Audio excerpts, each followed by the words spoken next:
வெறும் 4500 ரூபாயில வெளிநாடு போக முடியும்னு சொன்னால் நம்ப முடியுதா? உண்மைதாங்க.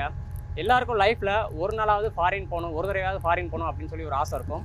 இப்போ அந்த ஆசையை நிறைவேற்றுற மாதிரி தான் மத்திய அரசு வந்து செயில் சுபம் அப்படிங்கிற ஒரு கப்பலை வந்து நாகப்பட்டினத்துலேருந்து இலங்கை வரைக்கும் விட்டுருக்காங்க. வெளிநாடு போகணும் அப்படிங்கிறதுக்காக, ஒரு கப்பல் போக்குவரத்து நடக்கணும் அப்படிங்கிறதுக்காக. இப்போ நம்ம வந்து ஏதோ ஒரு நாடு போகிறதுக்கு பதிலாக நமக்கு பக்கத்தில் இருக்கிற இலங்கைக்கு, அதே மாதிரி நம்ம தமிழர்களும் ஆளக்கூடிய இலங்கைக்கு போயிட்டு வரது ரொம்ப நல்லாயிருக்கும் அப்படிங்கிறதுனால தான் நாங்கள் இந்த வெளிநாட்டு பயணத்தை சூஸ் பண்ணோம். மத்திய அரசோட இந்த திட்டத்துக்கு கீழே இப்போ இங்கே நாகப்பட்டினத்தில் இருக்கோம். நாகப்பட்டினத்துலேருந்து கப்பல் ஏறி, அது 7:30 ஏறி அங்கே 11:30 காங்கேசன் துறைமுகத்தில் போய் நம்மளை இறக்கி விட்டுருவாங்க. ஸோ இதுக்கிடையில் என்னென்ன ப்ராசஸ் இருக்குது, உள்ளே போய் கப்பலை சுற்றியும் உங்களுக்கு காமிச்சிடுறோம், வெளியவும் காமிச்சிடுறோம், இலங்கையில் போய் உங்களுக்கு நிறையா சுற்றி காட்டுறோம். ஸோ இந்த வீடியோ முழுசாக பாருங்கள். கண்டிப்பாக ஒரு நல்ல ஒரு வெளிநாட்டு பயணமாக இருக்கும்.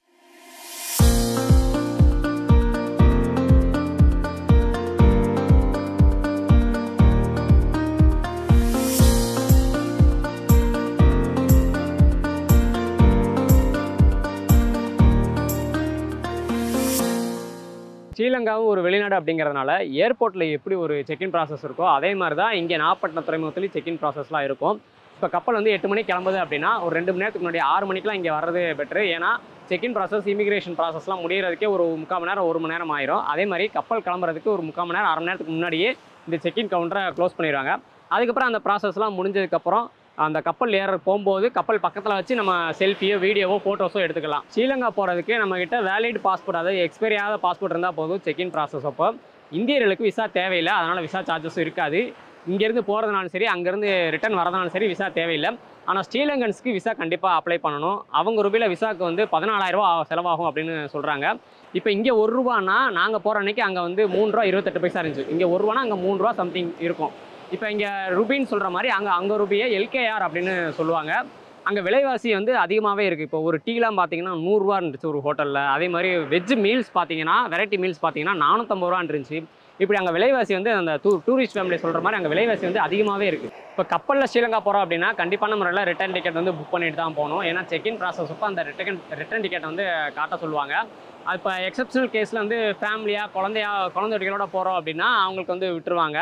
ஆனால் ஃப்ரெண்ட்ஸாக போகிறோம், தனியாக போகிறோம் அப்படின்னா கண்டிப்பான முறையில் ரிட்டர்ன் டிக்கெட் வந்து புக் பண்ணி தான் ஆகணும்.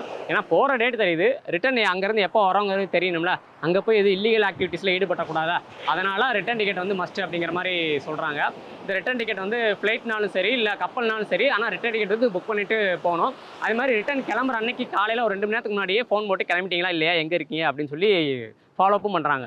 சேஃப்டினா இதில் வந்து லைஃப் ராஃப்ட்ஸ், ரெஸ்கியூ போட்ஸ், அந்த மாதிரி எல்எஸ்சி ஐட்டம்ஸ்லாம் இருக்குது. அதுக்கப்புறம் அதர் ரேடியோ எல்எஸ்சின்னு சொல்லிட்டு சில இருக்குது. நார்மலாக ரேடியோ எல்எஸ்சி அந்த மாதிரி இன்கேஸ் டீப் டிஸ்ட்ரெஸ் அந்த மாதிரி சமயத்தில் அவங்களுக்கு ஹெல்ப் பண்ணுறதுக்கு ரேடியோ எல்எஸ்சின்னு சொல்லிட்டு இருக்குது.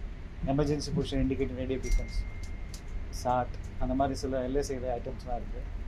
அதை வச்சு ரெஸ்கியூ வந்து நாங்கள் வந்து ரெஸ்கியூ எஃபெக்ட் பண்ண முடியும்.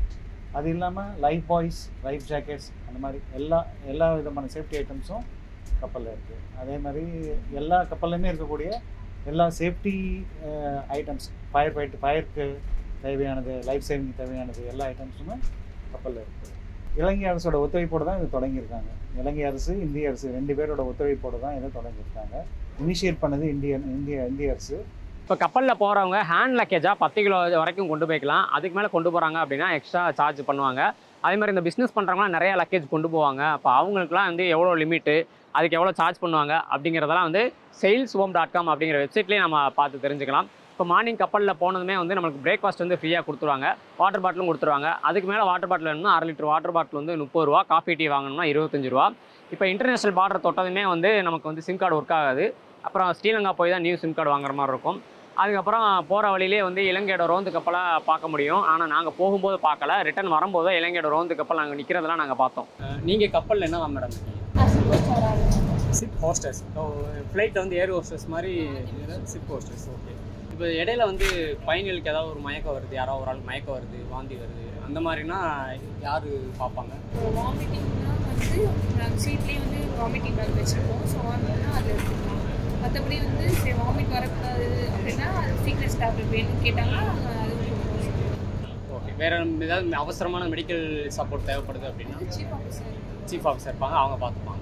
இலங்கையில் காங்கேசன் துறைமுகம் போனதுமே அங்கே இலங்கை அதிகாரிகளும் செக் அவுட் ப்ராசஸ் பண்ணுவாங்க. அது ஒரு அரை மணி நேரம் நடக்கும். இப்போ இலங்கையிலேருந்து ரிட்டன் கிளம்புறாங்களா மதியம் அங்கேருந்து, அங்கே ரிட்டன் கிளம்பும்போது கப்பலில் வந்து லஞ்சும் ஃப்ரீயாக கொடுத்துருவாங்க. இப்போ அங்கே புயல் டைம்லாம் வருது அப்படின்னா முன்னக்கூடியே வந்து சொல்லிடுவாங்க கப்பல் வந்து கேன்சல் அப்படின்னு சொல்லி. இப்போ அந்த டைமில் அவங்களே டிக்கெட் ரீஃபண்ட் பண்ணுவாங்க, இல்லை நம்ம வந்து டிக்கெட்டை கேன்சல் பண்ணிக்கலாம். அதே மாதிரி நம்ம ரீஷெடியூலும் பண்ணிக்கலாம். ஸோ அந்த ரீஷெடியூல் பாலிசி என்ன, ரீஃபண்ட் பாலிசி என்ன, அதே மாதிரி வேறு என்ன பேக்கேஜஸ்லாம் இருக்குது அப்படிங்கிறத sailsubom.com அப்படிங்கிற வெப்சைட்லேயே நம்ம டீட்டெயிலாக பார்த்து தெரிஞ்சுக்கலாம். இந்த கப்பலில் இதுதான் உங்களுக்கு முதல் பயணமா சார்? இல்லை, நான் ஒரு 15 முறைக்கு மேலே போயிருக்கேன். பிஸ்னஸ்க்காக நான் டெக்ஸ்டைல் வச்சுருக்கேன் எங்கள் வேதாரண்யத்தில். அதனால் டெக்ஸ்டைல்ஸ் சாம்பிள் காமிக்கிறதுக்காக இங்கே எடுத்துகிட்டு போகிறது.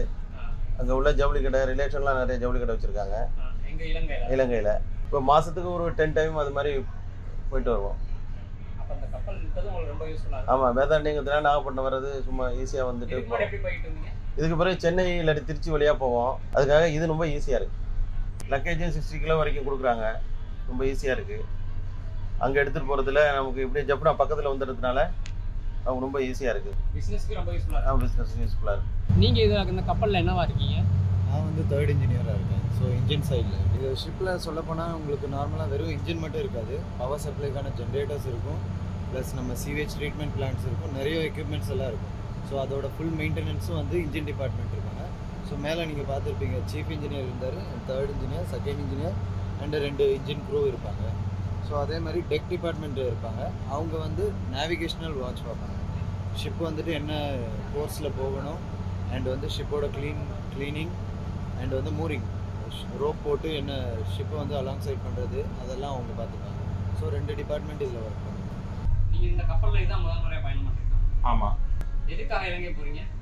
நான் டூர் விஷயமா தான் போயிருந்தேன். இலங்கை போகணுன்னு ரொம்ப ஆசையாக இருந்தது, அதுவும் போட்டில் போகணுன்னு ரொம்ப விருப்பம் இருந்தது. அதனால புக் பண்ணி இப்போ போட்டில் போயிட்டு வந்தேன். இந்த கப்பல் எந்த அளவுக்கு யூஸ்ஃபுல்லாக இருக்குது? நம்ம விமானத்துக்கும் இந்த போட்டுக்கும் கணக்கு பண்ணும்போது கிட்டத்தட்ட அப் அண்ட் டவுன் உங்களுக்கு டிக்கெட் வந்து அதில் விமானத்தில் 20,000 ஆகுது, இதில் 10,000. ஆனால் விமானத்தில் 1 மணி நேரத்தில் போயிடலாம். ஆனால் நம்ம யாழ்ப்பாணத்தை ரீச் பண்ண முடியாது. கொழும்புல மட்டும்தான் உங்களுக்கு ஏர்போர்ட் இருக்குது. ஸோ அதனால் அங்கே போனோம்னா திரும்பி இங்கே வர்றதுக்கு கிட்டத்தட்ட 350 கிலோமீட்டர் வருது யாழ்ப்பாணத்துக்கு. ஸோ இது நமக்கு ரொம்ப யூஸ்ஃபுல்லாக இருக்குது. தமிழ்நாட்டில் இந்த முனையிலேருந்து அந்த முனை போகிறதுக்கு ரொம்ப யூஸ்ஃபுல்லாக இருக்குது. இப்போ நம்ம ஒரு வழியாக பயணத்தை முடித்து காங்கேசன் துறைமுகத்துலேருந்து, இலங்கையோட காங்கேசன் துறைமுகத்துலேருந்து நாகப்பட்டினத்துக்கு நோக்கி வந்துக்கிட்டு இருக்கோம். ஐ திங்க் வந்துட்டோம்னு நினைக்கிறேன். ஒரு 5 நிமிஷம் 10 நிமிஷமாக ஆகும். ஸோ இந்த கப்பல் போக்குவரத்து பயணம், இதில் நாங்கள் வீடியோவில் காமிச்ச விஷயங்கள் இதெல்லாம் உங்களுக்கு எந்த அளவுக்கு யூஸ்ஃபுல்லாக இருந்துச்சு, அதே மாதிரி இந்த கப்பல் போக்குவரத்து பயணத்தில், சிவகங்கை அப்படிங்கிற ஒரு கப்பல் போக்குவரத்து பயணத்தில் இன்னும் என்ன மாதிரி விஷயங்கள் பண்ணால், மாற்றங்கள் கொண்டு வந்தால் இன்னும் மக்களுக்கு வந்து ரொம்ப யூஸ்ஃபுல்லாக இருக்கும் அப்படின்னு நினைக்கிறீங்களோ அது எல்லாத்தையும் மறக்காமல் கமெண்ட்டில் சொல்லுங்கள். வழி மாறி வந்துட்டியா? சொல்லுங்க. இலங்கையில் குடும்பமாக மீன் பிடிச்சிட்டு இருக்கும் போது வழி மாறி இந்தியாவுக்கு வந்துடும் சொல்லுங்க.